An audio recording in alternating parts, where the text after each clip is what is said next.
Mr. Transformers 96 here with another video review. This time we talk about some newly shown Marvel Legends figures from Hasbro. And in this video I'm going to be talking about a Spider-Man Wave 1.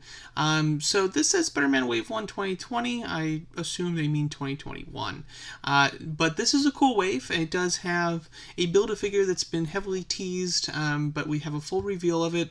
We have just a normal comic figure in it, and then we have two figures from an animated feature film, which as you can see here is for Spider-Man Into the Spiderverse, which is awesome. So first off, not attached to the wave, but very similar, is a 2-pack that is coming out of Miles Morales and Spider-Gwen. So you'll be able to get them in a 2-pack even if you don't want the figures in the actual wave. Now the wave itself, though, I think has better figures in it. We have Miles Morales, but with his pants and coat over his costume, which I think is a really cool look. Looks like 100% a new sculpt, which is great. Face sculpt, I think, represents the animated version of the character very nicely. I think the proportions look really good too. He's got very thin legs, which fits the style of the movie. So I think it looks great. Gwen looks just as good, I think. Maybe her legs are a little bit bigger than they should be. I feel like she's got, those thinner proportions too, like Miles. It's not super represented here, but I think that her head sculpt looks really nice. Probably how I display it and not the costumed head. And she comes with Spider-Ham, which I think is awesome. Love that little accessory. I think is pretty great. Would have been cool if they did a whole Spider-Man Into the Spider-Verse wave and had SPDR as the Build-A-Figure or Kingpin. That would be awesome. That would be a weird Build-A-Figure for Kingpin, though. He looks so strange in that movie, just a cube. But nonetheless, I'm very excited that we're getting a few Spider-Man Into the Spider-Verse figures. I feel like there must have been some sort of agreement with Sony and Spider-Man where they can finally start producing figures, because Spider-Man Into the Spider-Verse and Venom, of course, there were no figures for either of them, and now all of a sudden we're getting figures, so there must have been some sort of a contract or agreement met that is now allowing us to actually start getting some figures, which is great. And then here's the kind of a teaser that was shown in one of the videos about a month ago. They had just a little link, or they had a little section linked of the legs. It was very clear that the Build-A-Figure was going to be Stilt-Man.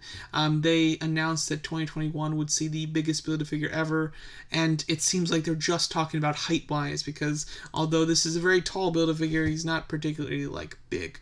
But he's certainly tall, so we're going to get this, which is cool, I guess. A Stilt-Man, and here's the thing. I'm excited to get a Stilt-Man figure, and I don't mind it being a Build-A-Figure.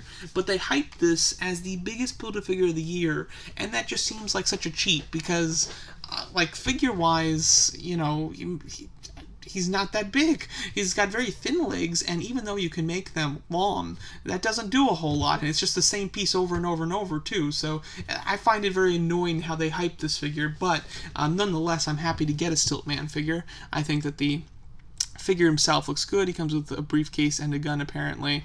Looks like a nice figure. The legs can go very tall. I think that there's another shot. Yeah, look at that. So if you got enough of the leg pieces, you'll be able to make this guy as tall as you want. It's just kind of boring. So yeah, overall I'm excited to get Stilt-Man, but disappointed in how they hyped it up.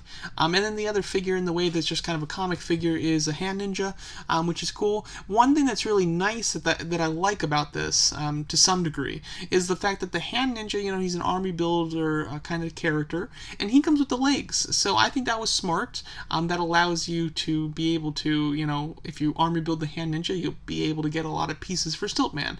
Usually when they have army builders in waves, their Build-A-Figure pieces go for the cheapest amount, on eBay and stuff, just because there's a lot of people that want multiple of the figures, but don't need multiple of the Build-A-Figure pieces, of course. And this is one instance where that actually works, which is awesome. And the figure himself looks really nice, too. It looks like it's almost a completely new sculpt. I don't really see anything reused, which is great. For me, personally, I'm not really super interested in getting a Hand Ninja, so, it's kind of lost on me a little bit.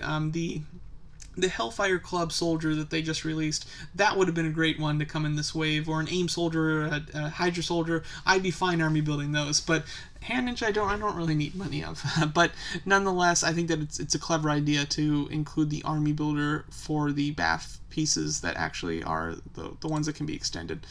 So it'll be interesting to see if that's the only legs in the series, or if they'll have a few characters that come with legs. I'll be interested to see how that works. Nonetheless, though, I'm excited for this wave, just disappointed as to how it was hyped up. But nonetheless, very excited to get some Into the Spider-Verse characters in figure form from Marvel Legends. Stilt-Man I am excited to build, and yeah, I think it's going to be neat to see people go extreme with Stilt-Man. I'm sure there'll be some people that'll make it, as tall as the roof.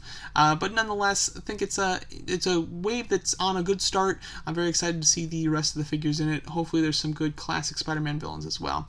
But there you go, that's my thoughts on the newly shown Spider-Man wave. Let me know what you guys think, and thanks so much for watching.